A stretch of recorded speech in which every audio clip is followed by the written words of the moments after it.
श्री राधे राधे। भक्तों, प्रभु जब कृपा करते हैं तो कोई व्यक्ति फिर हठ नहीं कर सकता है। उनकी कृपा के अनुरूप बदलता चला जाता है। वो जान भी नहीं पाता है कि ऐसा मेरे जीवन में परिवर्तन होने वाला है। और ऐसा ही हो रहा था गोपियों के माध्यम से। प्रभु कृपा का चमत्कार उद्धव जी के ऊपर। उद्धव जी गए थे गोपियों को समझाने, ब्रह्म ज्ञान और योग दे करके गोपियों को प्रभु के प्रीति से हटा करके ब्रह्म ज्ञानी और योगी बनाना उनका लक्ष्य था। लेकिन गोपियां अब उद्धव जी को बदलती चली जा रही। आप श्रवण कर रहे थे, उद्धव जी को गोपियां कभी यमुना पुलिन पर ले जाती हैं, कभी महाराष्ट्र की स्थली पर ले जाती हैं, कभी बैठ करके उनसे अपने अनुभव की बातें करती हैं और कह रही हैं, उद्धव जी तुम चाहे कुछ कहो, तुम्हारे उपदेश हमारी समझ से परे हैं। ललिता जी ने कहा, जो उनके मुख नहीं होता, तुम बता रहे हो ना कि उन परमात्मा के कोई शरीर, कोई अंग, कुछ नहीं होता है, तो ये जो उनके मुख नहीं होता तो हमारे घर का माखन बरबस चुरा चुरा कर कैसे खा लेते। और तुम कह रहे हो उनके चरण भी नहीं होता, और पांव नहीं है तो गायों के संग कौन वन वन भागा फिरता है। आंखें नहीं है तो जिन आंखों में काजल आजा करती थी मैया, वे क्या थी। बिना हाथ गोवर्धन उठाया, वो हाथ किसके थे। अरे तुम कहते हो उनके हाथ नहीं तो गोवर्धन कैसे उठाया। बिना मुख के कैसे बांसुरी बजाई। तुम कहते हो उनके मुंह भी नहीं होता तो बांसुरी कैसे बजाते रहे। वो सब हमारी आंखों के सामने होता है और होता हुआ बीता है, और तुम उसे झुठलाना चाहते हो। उनकी लीलाएं, उनका स्वर, उनका रूप, सब कुछ हमारे रोम रोम में बस गया है। वो सब झूठ था, हमारा भ्रम था। नहीं उद्धव जी, वो नंद यशोदा के पुत्र और हमारे व्रज के नाथ हैं। तुम कैसे भी बना करके कहो, ये बात कभी हमारे गले नहीं उतरेगी जो तुम कहते हो कि उनके हाथ पैर नहीं, आंख नहीं, मुंह नहीं। तो अब उद्धव जी चुप हो गए और उनके भाव और प्रभाव में इतने बह गए हैं कि आंखों से आंसू गिरती थी। फिर गोपी कहती हैं, हरी सखी, या में उद्धव जी कहा करें बेचारे। उन्हें तो उन चतुर शिरोमणि ने सिखा कर भेजा है, ये तो सुख की भांति सीखा हुआ ही बोल रहे हैं।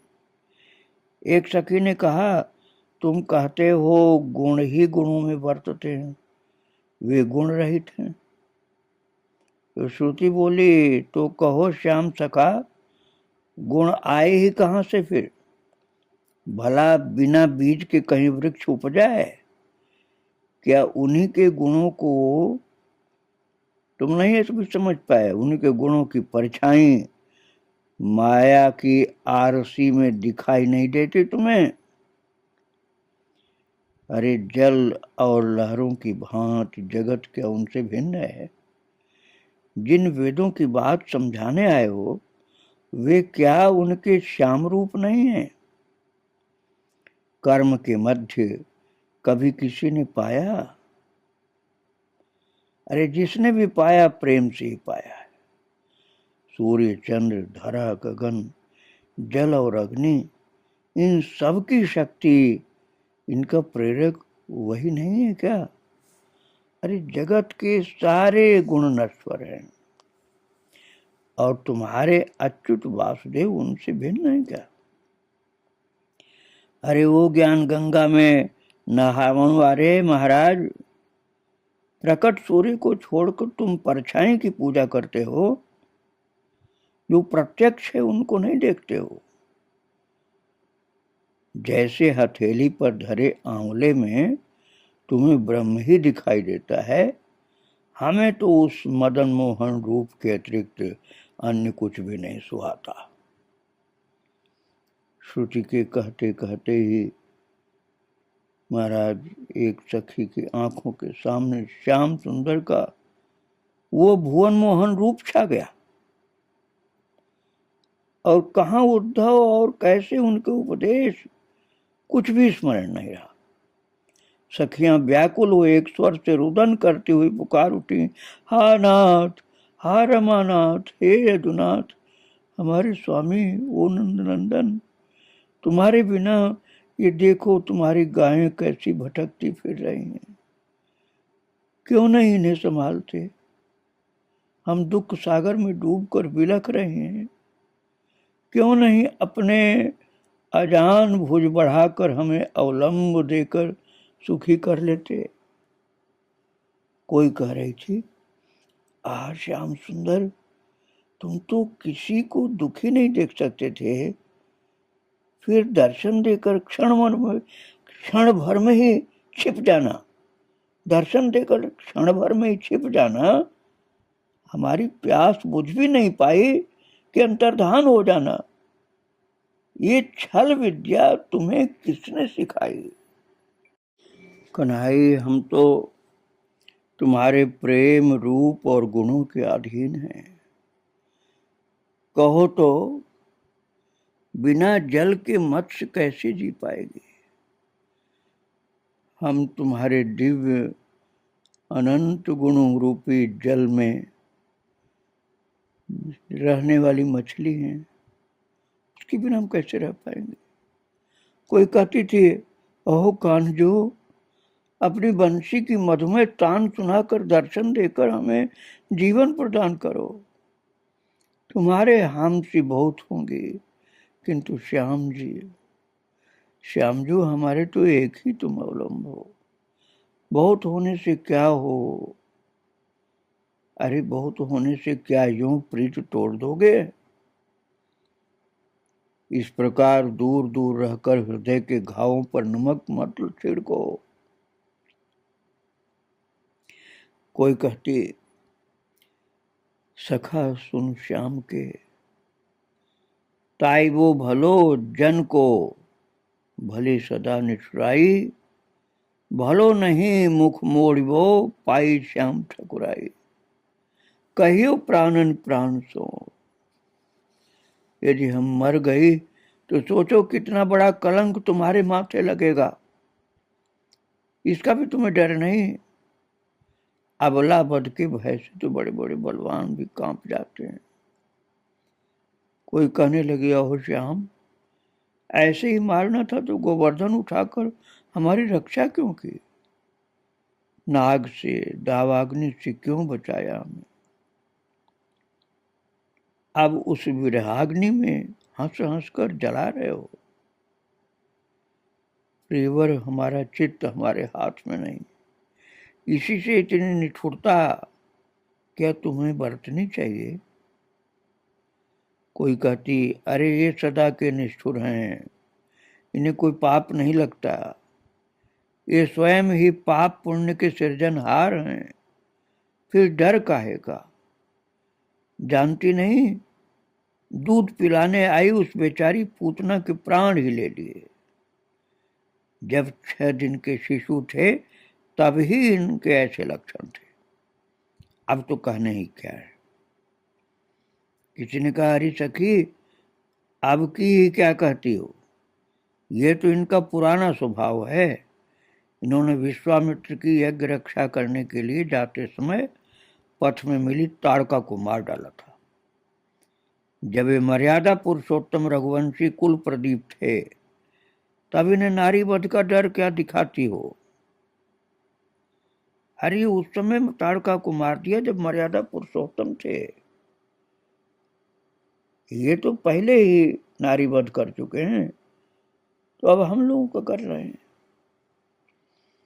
कोई बोली, अरे बहन, उस समय तो ये पूरी तरह से स्त्रीजित स्त्रैण पुरुष थे।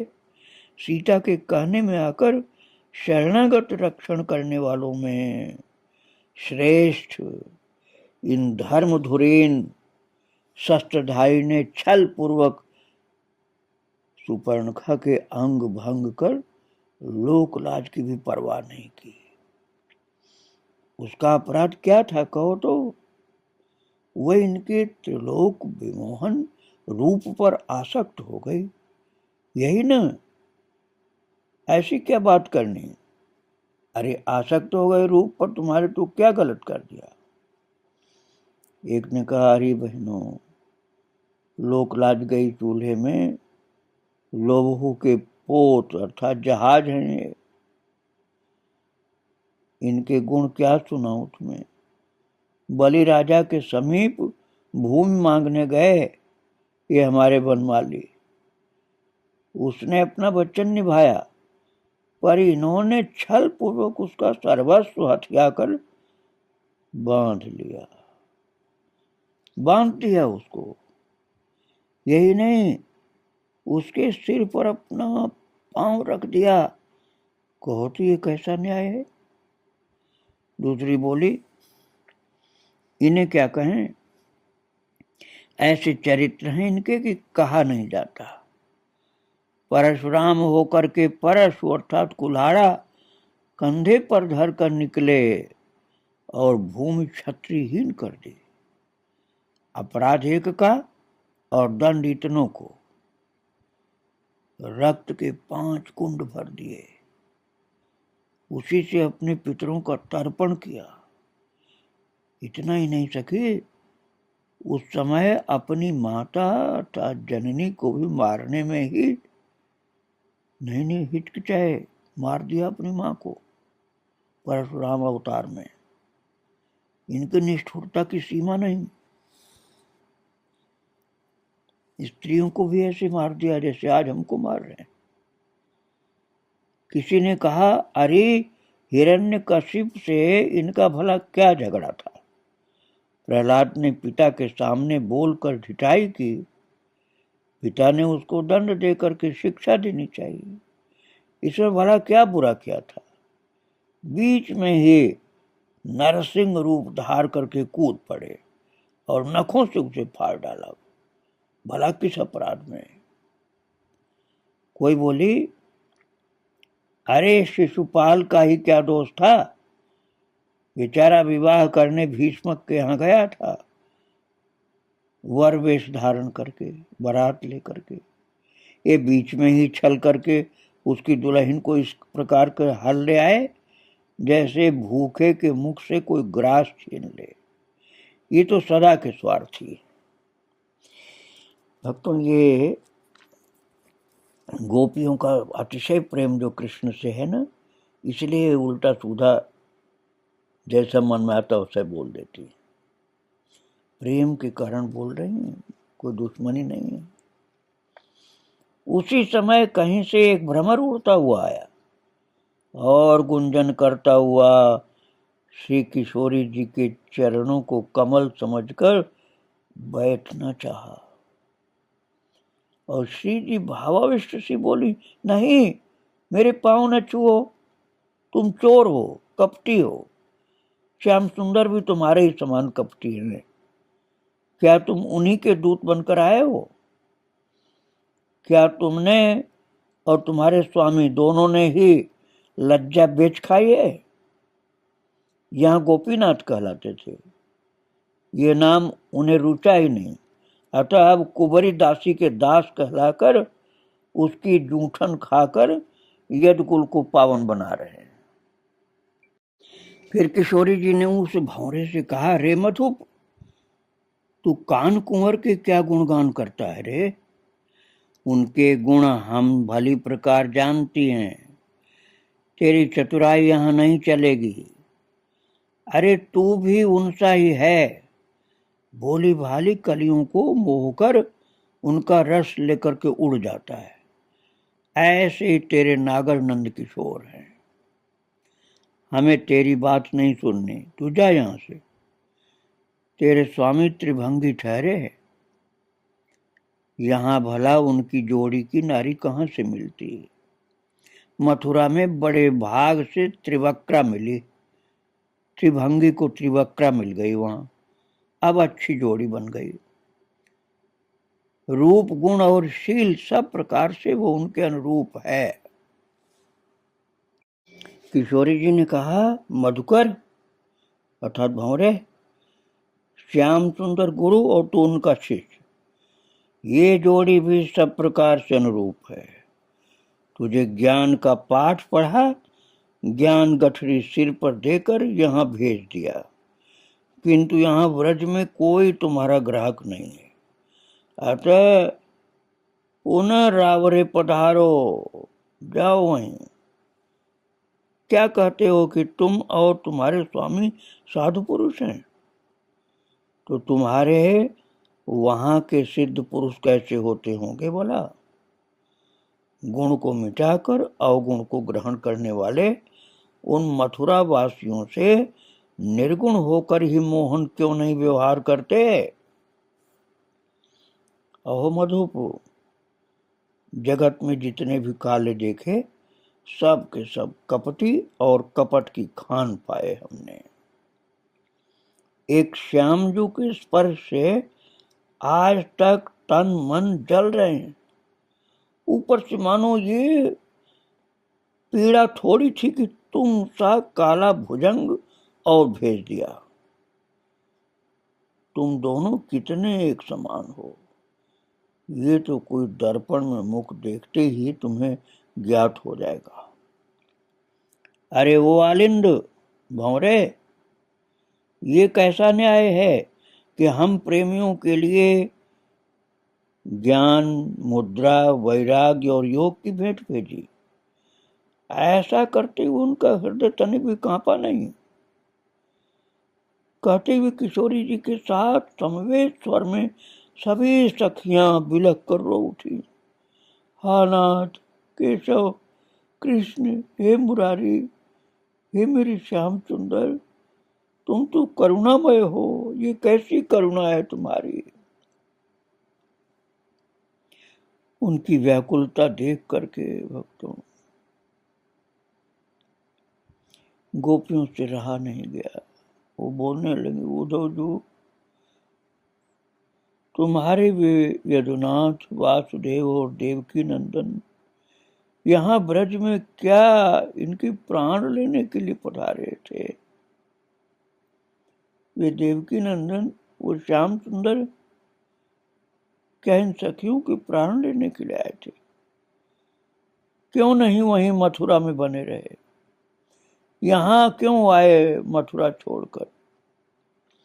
यहाँ नंदनंदन, यशोदा नंदन, गोपाल, गोविंद, ब्रज वल्लभ, गोपीनाथ होने क्यों आए, जब अंत में उन्हें मथुरा ही प्यारी थी। तो क्यों हमसे नेह बढ़ाया। अरे तुम उनके कितने गुण गाओगे जो जन्म लेते ही छल विद्या में पारंगत हो गए।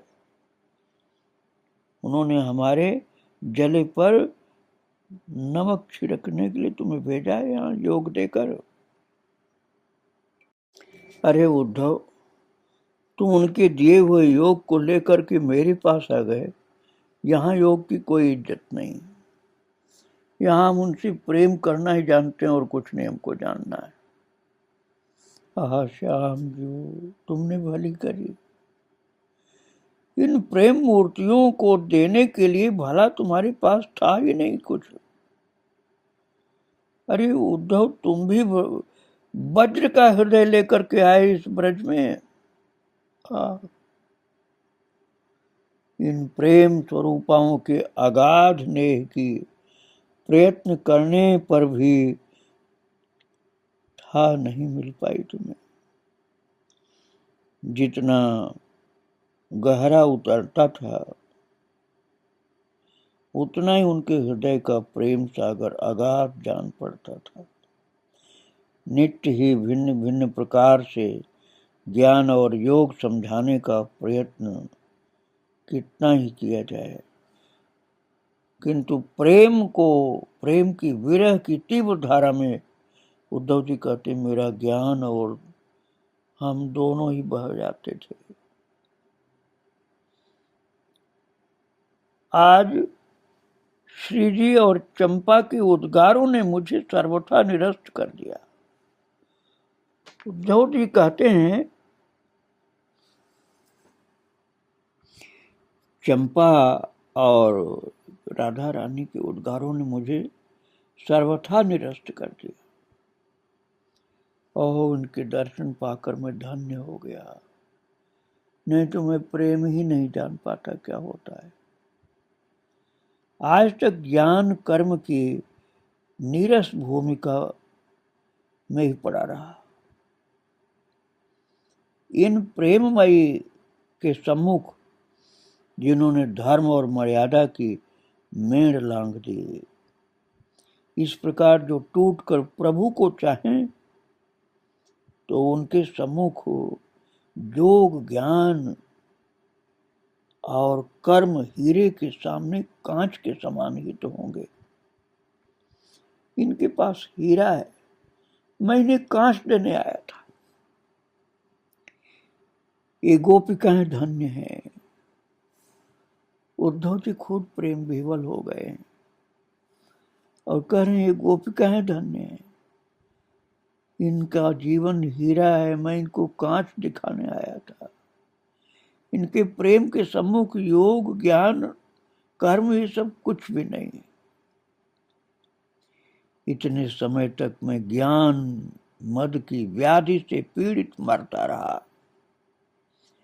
विधाता, यदि मैं इनके मार्ग की धूल बन सकूं तो इनके चरण स्पर्श का सौभाग्य पाकर के धन्य हो जाऊंगा। यदि विधाता मुझे इस ब्रज में लता गुल्म अथवा दूब घास बना दो तो आते जाते इनकी परछाई और इनके चरण हवा की झोंका लगने से इनकी चरणों की रज, चरणों की धूल मेरे ऊपर पड़ जाए।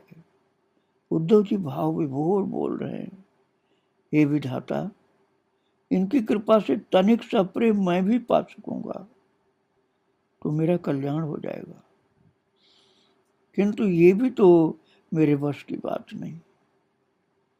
यदि श्याम सुंदर प्रसन्न हो जाएं तो उनसे यही वर मांग लूंगा। और प्रभु की महती कृपा है कि संदेश के बहाने मुझे यहाँ प्रेम पाठ पढ़ने पठाया प्रभु ने, अन्यथा मुझ मूढ़ के भाग्य में इस महान प्रेम की उपलब्धि तो संभव ही नहीं थी। मैं तो योग ज्ञान और कर्म में ही फंसा रह जाता। बिना इन गोपियों, बिना किशोरी जी इन सखियों के पास आए मुझे प्रेम का रस नहीं मिल सकता था। अब इसी रस का रसास्वादन करने के लिए मुझे इस ब्रज में चाहे धूल बना दें प्रभु, जो चरण स्पर्श इनका मिले, चाहे लता बना दें, चाहे कोई दूब घास बना दें, बस यही अभिलाषा है। और भक्तों, उद्धव जी गोपियों को प्रणाम किए, राधा रानी की चरण रज को माथे में खूब लगाए, गोपियों के चरण रज को खूब अच्छी तरह से लेप किया है माथे में, और तब गए हैं भगवान कृष्ण के पास। भगवान ने उनको छाती से लगा लिया और बोले कि उद्धव, गोपियों को क्या तुम प्रेम ज्ञान कर्म सब सिखाया है? प्रेम तो तुम्हारे पास था नहीं, योग सिखाए क्या? योग सिखाए, ज्ञान सिखाए, कर्म सिखाए? बोले प्रभु, मेरा जीवन निरर्थक हो जाता है यदि आप नहीं भेजते मुझको। मेरे पास तो योग ज्ञान और कर्म था, वहां से तो प्रेम का अमृत मिला हमको। आपने मेरे जीवन को सफल बना दिया। प्रभु बोले उद्धव, बोलो क्या चाहते हो? मैं बहुत प्रसन्न हूं तुम्हारे ऊपर। क्या बना दो तुमको, बोलो। बोले प्रभु यदि मुझे कुछ बनाना है तो गोपियों के चरण रज में पड़ा रहूं, मुझे लता बना दो, मुझे कोई घास बना दो, कोई भी पौधा बना दो, कोई गुल्म बना दो, कोई जड़ी बूटी बना दो, या चरणों की रज बना दो। बहुत आनंदित होकर कन्हैया ने उद्धव जी को वरदान दिया है, जाओ और गोवर्धन परिक्रमा में कुसुम सरोवर के पास लता रूप में निवास करो, नित्य तुमको गोपियों की चरण रज प्राप्त होगी। गोपियों की कृपा प्राप्त करके कन्हैया ने उद्धव जी को सरस प्रेमी बना दिया है, और आज भी वे ब्रज में गोपियों की चरण रज के प्रेमी बनकर लता गुल्म औषधि अर्थात पेड़ पौधे बन के रहते हैं, और जब इच्छा होती तब प्रकट होकर के किसी महापुरुष को दर्शन भी देते हैं, भक्त को दर्शन देते हैं, और गोपियों की चरणों में पड़े रहते हैं। ऐसे प्रेम भरी हुई गोपियों की कृपा से प्रेम के सच्चे भक्त बन गए, प्रेमी हो गए, गोपियों की रज के प्रेमी हो गए, गोपियों के प्रेम के प्रेमी हो गए, कन्हैया के सच्चे प्रेमी हो गए उद्धव जी। इन गोपियों को, उद्धव जी को, प्रभु को और उनके सब भक्तों को बारंबार प्रणाम, बारंबार प्रणाम। श्री राधे राधे, जय जय श्री राधे श्याम, जय जय श्री सीताराम। वृंदावन विहारी लाल की जय, राधा रानी की जय।